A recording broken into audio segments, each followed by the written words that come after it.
অনেক খোলা এখানে জমজমাট খোলার বাজার তো খুবই জমজমাট কেন চলে 30 টাকা আলি খোলার তো রমজান মাসে খোলার দাম বাড়ি যায়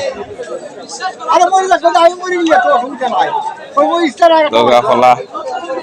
খোলার দাম বাড়ি যায় 30 টাকা আলি রমজানো খোলার দাম তো এখানে অনেক খোলা দাম দর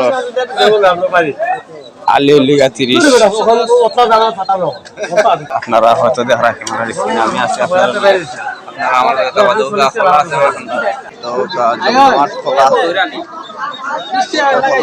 অনেক খোলা এখানে খোলা রে বাবা